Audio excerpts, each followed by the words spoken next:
आज के प्रशिक्षण सत्र में हम एक बहुत ही महत्वपूर्ण बिंदु पर विचार करेंगे और ये है प्रथम सूचना रिपोर्ट। एफआईआर कैसे दर्ज की जाए। मेरे पास बहुत सी शिकायतें आती हैं कि हमारी एफआईआर थाने पर नहीं लिखी जा रही, तो इसके लिए जो विधि के प्रावधान है उनके संबंध में आपको बताऊंगा। सबसे पहले इसमें जो चैप्टर 12 है, अध्याय 12 दंड प्रक्रिया संहिता का, सीआरपीसी का, उसकी जो धारा 154 है वो बहुत ही महत्वपूर्ण है। उसमें दिया गया है कि अगर किसी भी संज्ञेय अपराध की सूचना थाने पर इतला दी जाती है तो officer incharge of the police station यानी कि एसएचओ या प्रभारी निरीक्षक जो इंचार्ज है उसका दायित्व है कि वह एफआईआर को दर्ज करेगा। यदि वो ओरली भी दी जाती है यानी कि मौखिक रूप से दी जाती है तो उसको रिड्यूस करेंगे राइटिंग में, लिखित में उसको कराएंगे और उसके बाद पढ़कर सुनाया जाएगा कि एफआईआर में क्या लिखा गया, उसका कंटेंट क्या है। तो इस प्रकार से एफआईआर लिखने का दायित्व एसएचओ का है। कई बार एफआईआर लिखने में आनाकानी की जाती है, कारण बहुत से हैं। जो मैंने अभी तक इसके कारण देखे हैं उसमें सबसे बड़ा कारण आता है भ्रष्टाचार। बहुत से लोग भ्रष्ट हैं, एफआईआर नहीं लिखना चाहते। बड़ी स्पष्ट डायरेक्शंस दी जाती हैं कि किसी भी अपराध को मिनिमाइज ना किया जाए, किसी भी अपराध को लिखने में कोई कोताही ना की जाए, लेकिन फिर भी कुछ लोग इस प्रकार की कार्रवाई करते हैं। तो उसके लिए भी अब प्रावधान बहुत ही स्ट्रिंजेंट बना दिए गए हैं। इसके बारे में मैं आपको बताऊंगा कि ऐसी स्थिति में आप क्या करें। उसके कारण कई हैं कि जिसमें एफआईआर लिखने में मना करने में, एक मैंने बताया भ्रष्टाचार, दूसरा कई बार हो सकता है कि मल्टीपल डायरेक्शंस हो। कई बार कोई पॉलिटिकल बॉसेस से या किसी इस तरह के हमारे जो वरिष्ठ अधिकारी हैं उनसे कुछ क्लियर डायरेक्शन अगर नहीं मिल पा रही है तब भी एफआईआर में डिले हो जाता है। कई बार कुछ घटनाओं को बढ़ा चढ़ाकर या झूठ बोलकर लिखाया जाता है जिसका एसएचओ को पहले से ही मालूम है, तो उसमें भी वो कई बार डिले करते हैं। लेकिन ऐसे सभी मामलों में आप क्या करें। अगर एफआईआर लिखने में थाने पर आनाकानी की जाती है तो उसके लिए प्रावधान है हमारा 154(3) में ही दिया हुआ है, जो सबसेक्शन 3 है उसमें दिया हुआ है कि उसकी इत्तला फिर जो पुलिस अधीक्षक हैं, जो डिस्ट्रिक्ट के एसपी हैं, उनको बाय पोस्ट, रजिस्टर्ड पोस्ट से भेजी जा सकती है। और ऐसी कंडीशन में अगर उसमें संज्ञेय अपराध बनता है तो पुलिस अधीक्षक इसको स्वयं रजिस्टर कराकर उसकी खुद ही इन्वेस्टिगेशन भी कर सकते हैं और अपने किसी भी सबऑर्डिनेट पुलिस अधिकारी को इन्वेस्टिगेशन के लिए सौंप सकते हैं। तो ये प्रावधान 154 सीआरपीसी में दिए गए हैं। अब इसमें कोई भी अगर इंफॉर्मेशन मिलती है एफआईआर के लिए तब उसमें क्या क्या होना चाहिए और उसमें आपको कॉपी किस प्रकार से दी जाएगी, मैं इसके बारे में बताऊंगा। यदि आपने एफआईआर लिखाई है तो इन्फॉर्मेंट को उसकी निशुल्क एक कॉपी तत्काल उपलब्ध करा दी जाती है। साथ ही जो एफआईआर लिखी गई है उसकी जीडी में भी एक एंट्री दर्ज की जाती है और इस पर सभी पर टाइम भी लिखा जाता है कि घटना का समय क्या है, घटना रिपोर्ट कब की गई है। तो इसमें कोशिश करनी चाहिए कि एफआईआर में सही तथ्य लिखे जाएं, उसका विस्तार पूर्वक लिखा जाए। कई बार कुछ चीज़ें छूट जाती हैं, जैसे कोई ओमिशन हो गया, आप जो है संकट के समय में है, आप पूरी तरह से नहीं देख पाए, तो एफआईआर में सभी फैक्ट्स का आना ये भी कोई ज़रूरी नहीं है। कुछ फैक्ट्स बाद में इन्वेस्टिगेशन के दौरान भी आ सकते हैं या बाद में अन्य गवाहों के बयान में भी आ सकते हैं। लेकिन एफआईआर लिखना बेहद आवश्यक है क्योंकि उसी के बाद हमारा जो क्रिमिनल जस्टिस सिस्टम है वो पूरा मूवमेंट में आ जाता है। तो एफआईआर अगर आपकी पुलिस के द्वारा फिर एसपी को भी अप्रोच किया तब भी नहीं लिखी जाती तो फिर इसका एक ऑप्शन और है जो धारा 156 है, उसमें 156(3) के तहत जो वहाँ के जुरिस्डिक्शनल जो मैजिस्ट्रेट हैं, जो जुडिशियल मैजिस्ट्रेट हैं, वो इस पर इन्वेस्टिगेट करने के लिए आदेशित कर सकते हैं। और इन्वेस्टिगेट करने का अर्थ है कि एफआईआर को पंजीकृत किया जाना। वर्ष 2018 में सीआरपीसी में संशोधन किए गए, काफ़ी महत्वपूर्ण है ये संशोधन भी।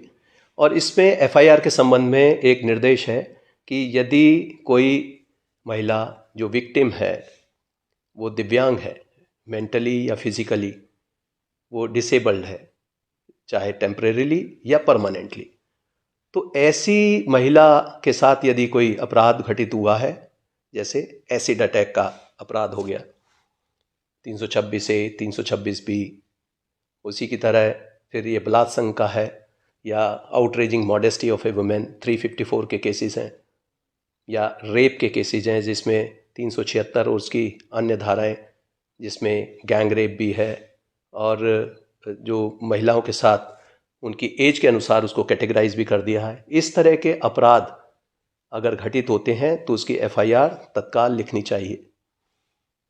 और यदि वो चाहते हैं कि उनके जो प्लेस ऑफ कन्वीनियंस, जिस स्थान पर वो महिला है वहाँ जाकर जो पुलिस स्टेशन इंचार्ज है उनको FIR दर्ज करनी होगी और उसकी कॉपी एक निःशुल्क वहीं पर देनी होगी और तत्काल उसका इन्वेस्टिगेशन शुरू करना होगा। इसी तरीके से मेडिकल कराया जाना, ऐसे विक्टिम्स का मेडिकल भी तत्काल 24 घंटे के अंदर अवश्य हो जाना चाहिए, जितनी जल्दी कर सकते हैं उसका मेडिकल का कराया जाना। इसी प्रकार से 164 के बयान जो मजिस्ट्रेट के समक्ष होते हैं, कलमबंद बयान जिनको कहते हैं, तो वो भी विक्टिम का अति शीघ्र करा देना चाहिए। यदि इस पे लापरवाही की जाती है तो ऐसे मामलों में यहाँ तक प्रावधान कर दिए गए हैं कि IPC की जो हमारे धारा 166A है, जिसमें पब्लिक सर्वेंट अगर कोई कोताही करता है FIR लिखने में इन अपराधों के संबंध में, जो महिला संबंधी अपराध हैं, जैसा कि मैंने बताया 354A B और साथ ही 376 का D, इस प्रकार के जितने भी अपराध हैं उन सब में अगर थानाध्यक्ष FIR पंजीकृत समय से नहीं करते तो उनके खिलाफ भी FIR हो सकती है और उसमें सजा का प्रावधान है 2 वर्ष की, इसमें मैक्सिमम सजा हो सकती है और इसमें 6 माह से कम की सजा नहीं होती। तो इस प्रकार के सख्त प्रावधान उसमें कर दिए गए हैं और ऐसे बहुत सारे मामले हैं जिसमें FIR ना लिखने पर इनके सभी ऐसे थानाध्यक्ष जो इसके दोषी पाए जाते हैं उनके खिलाफ FIR पंजीकरण के भी आदेश वरिष्ठ अधिकारियों द्वारा दिए जाते हैं। अब मैं कुछ और महत्वपूर्ण जो ऐसे जो प्रैक्टिकल फैक्ट्स हैं उनके बारे में बताना चाहूँगा। कुछ लोग FIR के एक इंसिडेंट की कई FIR लिखाना चाहते हैं। इंसिडेंट एक हुआ है, उसको तरह तरह से पेश किया गया, तो ऐसी एक इंसिडेंट की एक ही FIR होती है, उसकी कई FIR नहीं हो सकती। कुछ लोग क्रॉस FIR लिखने में एक पक्ष ने कुछ FIR दी है, दूसरे पक्ष ने दूसरी FIR दी है, तो ये भी इस प्रकार की FIR 2 पक्षों की दर्ज करने में कोई हर्जाना नहीं है, वो कर लेनी चाहिए। फिर कई बार ऐसे मामले हमारे सामने आते हैं कि इंसिडेंट कई हुए हैं लेकिन उसकी FIR एक लिख दी गई, तो इसके लिए भी प्रावधान है कि हर इंसिडेंट का अलग अलग FIR लिखा जाना आवश्यक है। जैसे मोटर वाहन के चोरी के बहुत सारे मामले ऐसे होते हैं, अपराध को छुपाने की दृष्टि से, संख्या कम करने की दृष्टि से। एक ऐसा ही वाकया मैंने देखा कि उसमें लूट के मामले में या चोरी के मामले में जिसमें वाहन चले जाते हैं, क्योंकि वाहनों की संख्या बढ़ रही है, इस प्रकार के अपराध भी बढ़ते जाते हैं, तो थानाध्यक्ष की कोशिश होती है कि जब कई घटनाएं एक साथ हो जाएं तो उनकी एक FIR बना के लिख देते हैं। मैंने एक FIR देखी, उसमें लिखते हैं कि आज ये सूचना प्राप्त हुई कि यहाँ सोम प्लाजा के सामने एक मैंने अपनी बाइक खड़ी की थी, उसके बाद वहाँ बाइक जब मैं बाहर आया प्लाजा से तो उसके बाद देखा मेरी बाइक नहीं थी, चोरी हो गई है, मेरी FIR पंजीकृत कर ली जाए। मैंने वहाँ जब मौके पर सोम प्लाजा के आसपास कर्मचारियों से बात की तो उन्होंने कहा कि यहाँ पहले भी कई घटनाएं हो चुकी हैं, यहाँ 6 मोटरसाइकिल या इस तरह की चोरियाँ पहले भी हो चुकी हैं, तो लगता है कि यहाँ अक्सर चोरी होती रहती हैं और 7 गाड़ियाँ यहाँ से चोरी कर ली गई हैं, तो एक FIR में इस तरह लिख दिया गया। तो ये गलत है, जब घटना हुई है तभी FIR होनी चाहिए। तो इस तरह की कई बार लोग टेक्निकल आधार पर उसको एक FIR में रिड्यूस करने की कोशिश करते हैं, अपराध कम दिखाने के लिए। इसी प्रकार का एक वाक्य मुझे याद है कि जब मैं ASP था तब एक टेस्ट FIR के लिए मैं एक बिजनौर के एक थाने पर DIG रेंज महोदय ने मुझे भेजा, तो मैं वहाँ मौके पर गया एक आम आदमी की तरह। वहाँ FIR लिखाने के लिए जब कोशिश की तो पहले कहा उन्होंने कि अभी हम 2 व्यक्ति थे जो वहाँ पर गए थे, तो उन्होंने कहा कि आप लिखिए क्या इंसिडेंट हुआ। तो मैंने अपने एक साथी को थाने पर छोड़ दिया कि आप इंसिडेंट लिखाइए इसमें, और उन्होंने कहा कि आप चलिए, जो घटना हुई है घटना स्थल हमें दिखाइए। उन्होंने गाड़ी में बिठा लिया मुझे पीछे, और फिर हम घटना स्थल पर गए। तो मैंने उन्हें वहाँ जाकर बताया कि इस तरह से यहाँ घटना हुई थी। तो थाना अध्यक्ष और बाकी जो हमारे जवान थे वो काफ़ी मुझसे पूछताछ करते रहे कि आप कहाँ से आए हैं। तो मैंने एक ऐसी स्टोरी बना दी थी, एक काल्पनिक सी कहानी बनाकर उनको सुना दी। तो उन्होंने कहा यहाँ कभी होती तो है नहीं चोरी। फिर मैंने अपनी आइडेंटिटी उनको डिस्क्लोज़ कर दी। मैंने बताया कि मैं एएसपी हूँ, टेस्ट एफआईआर के लिए आया हूँ। उन दिनों मोबाइल फ़ोन का प्रचलन नहीं था। तो मैंने कहा कि कुछ देर वहीं पर बैठिए। उनको बैठने के बाद करीब आधा घंटे मैंने वहाँ घटना स्थल पर बिताया, और उसके बाद जब हम वापस थाने पर गए तो तब तक जो मेरा साथी था उन्होंने अपनी एक एफआईआर दे दी थी, और चिक आधी काटी जा चुकी थी। मैंने फिर वहाँ जाकर मुंशी को, हेड मॉरियर को बताया, और थाना अध्यक्ष साथ में थे, उन्होंने बता दिया कि ये टेस्ट एफआईआर थी। तो वहीं से मैंने कैंसिल कर दिया कि ये टेस्ट एफआईआर है, उसको कट किया। फिर मैंने अपने साथी से पूछा कि क्या क्या आपको देखने में मिला, क्या कमियां मिली एफआईआर लिखने में।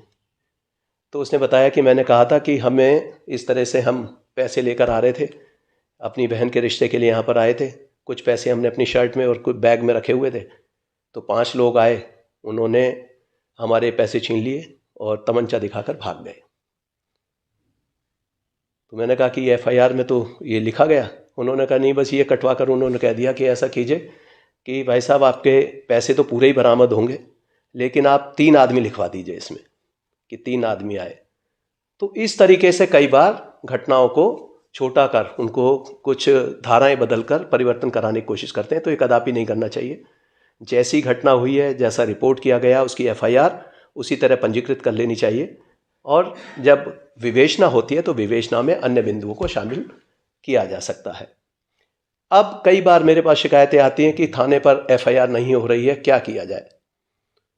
अब हमारी उत्तर प्रदेश पुलिस बहुत सारे डिजिटल प्लेटफॉर्म पर है, ट्विटर, फेसबुक, इंस्टाग्राम, तमाम जितने भी हमारे डिजिटल प्लेटफॉर्म है। साथ ही यूपी पुलिस की जो वेबसाइट है uppolice.gov.in, इसमें भी सिटीजन पोर्टल दिया हुआ है। अब बहुत सारे मामले ऐसे हैं जिसमें eFIR कराई जा सकती है, जो नामजद एफआईआर नहीं है। साइबर क्राइम के रिपोर्ट करने के लिए भी साइबर थाने बना दिए गए हैं। अन्य अपराध जो भी आईपीसी के पूर्व से पंजीकृत होते रहे हैं, तो इन सभी अपराधों में अगर अपराध लिखने में आनाकानी करते हैं तो आप उसकी सूचना वरिष्ठ अधिकारियों को जरूर दें। हमारे CUG नंबर उपलब्ध हैं, जैसे मेरा नंबर है 9454400139 9454400139। तो इस पर जो सूचनाएं आ जाती हैं हम रिकॉर्ड करते हैं और थाना अध्यक्ष को या हेड मॉरियर को यहीं से निर्देश देते हैं।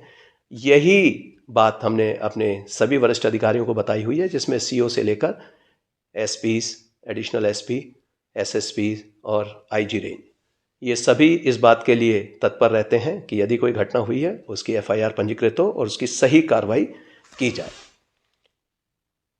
एफआईआर में लिखने में कई बार हमारे जो ऐसे कुछ लोग हैं जो इसका संज्ञेय अपराध का और असंज्ञेय अपराध का अर्थ नहीं समझते। संज्ञेय अपराध की एफआईआर लिखी जाती है। कुछ अपराध ऐसे होते हैं जो कॉग्निजेबल हैं। कॉग्निजेबल का अर्थ है कि जिन केसेस में बिना मजिस्ट्रेट की आज्ञा के पुलिस अधिकारी उसको दर्ज कर सकता है, उसमें इन्वेस्टिगेशन कर सकता है, उसमें बिना किसी वारंट के गिरफ्तारी कर सकता है। ये कॉग्निजेबल केसेस हैं, संज्ञेय अपराध जिन्हें कहते हैं। तो इनकी एफआईआर लिखी जाती है।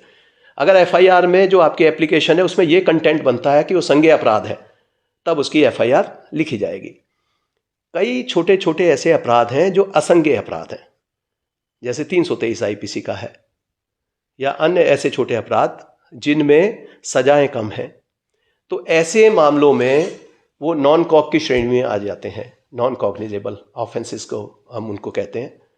और नॉन कॉग केस में पुलिस को इन्वेस्टिगेट करने की या किसी अपराधी को अरेस्ट करने की पावर नहीं है। यदि उसमें इन्वेस्टिगेशन किया जाना आवश्यक समझते हैं तो उसके लिए उन्हें सक्षम मजिस्ट्रेट से अनुमति प्राप्त करनी होती है, और जब एक बार अनुमति मिल जाती है तो उसके बाद वो इन्वेस्टिगेशन कर सकते हैं।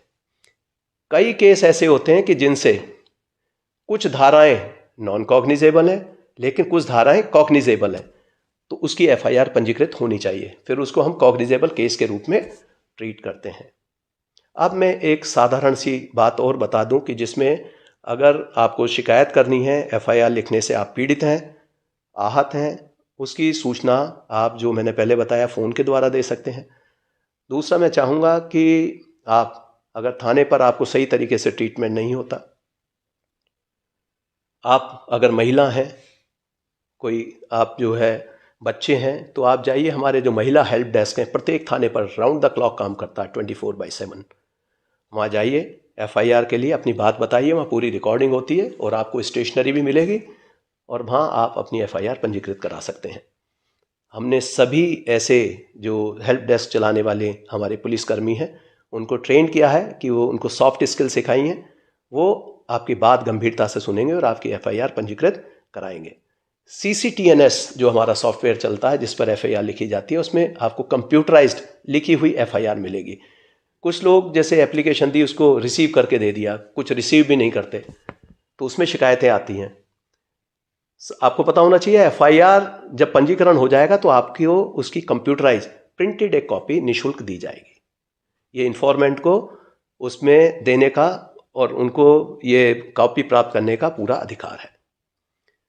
तो इस प्रकार से आप एफआईआर इंश्योर कराइए कि आपकी कॉग्निजेबल मामले में एफआईआर हो गई है। अगर नहीं करते तब क्या करें? ऐसे मामले में मैंने बताया हेल्प डेस्क पर जाकर आप सहायता ले सकते हैं, वरिष्ठ अधिकारी से मिल सकते हैं, वहीं से आप फ़ोन कर सकते हैं। एक तरीका और है कि आप जब भी एप्लीकेशन अगर घर से लिख कर ले जा रहे हैं तो डुप्लीकेट में लिख कर लेकर जाइए, और अगर थाने पर आनाकानी करते हैं, आप थाने के बाहर निकल कर जहाँ थाने का बोर्ड लगा है वहीं से आप एक वीडियो शूट कर सकते हैं, फ़ोटो ले सकते हैं ये दिखाने के लिए कि आप थाने पर गए थे, और हमें कंप्लेंट के साथ अगर भेज देंगे तो उसमें ऐसे अधिकारी कर्मचारी जिन्होंने ये लोप किया है उनके खिलाफ कार्रवाई होगी। सोशल मीडिया पर भी आप शिकायत दर्ज करा सकते हैं। वो शिकायतें हमारे जो सोशल मीडिया सेल्स हैं हर एक जनपद में, रेंज में, जोन में और हेडक्वार्टर में, ये लगातार मॉनिटरिंग की जाती है। पब्लिक सेटिस्फेक्शन के लिए हम ये इंश्योर करते हैं कि कोई भी शिकायत आती है उसका संज्ञान लिया जाए और उस पर कार्रवाई की जाए। तो जितनी बातें मैंने ये CRPC के प्रावधान के बारे में बताई है और जो प्रोसीजर बताया है, अगर आप इसको फॉलो करेंगे तो मुझे पूरी आशा है कि आपकी एफआईआर अवश्य लिखी जाएगी। और ये आप समझ लें कि हमारे जो इंस्ट्रक्शंस हैं बड़े स्पष्ट हैं कि किसी भी अपराध को मिनिमाइज ना किया जाए, क्राइम वर्किंग ना की जाए, डाटा ना छुपाया जाए और ट्रांसपेरेंट वर्किंग रखी जाए। तो मुझे पूरी आशा है कि सभी बिल्कुल सही अपराध रिपोर्ट करेंगे, उसके कंटेंट भी सही होंगे, कोई बढ़ा चढ़ा कर या किसी को फर्जी फंसाने के उद्देश्य से एफआईआर नहीं कराएंगे। यदि आपको कोई असुविधा होती है कहीं या हमारे कर्मचारी सहयोग नहीं करते तो ऐसे में इसकी सूचना वरिष्ठ अधिकारियों को अवश्य दें। मेरी आप सबको शुभकामनाएं। जय हिंद।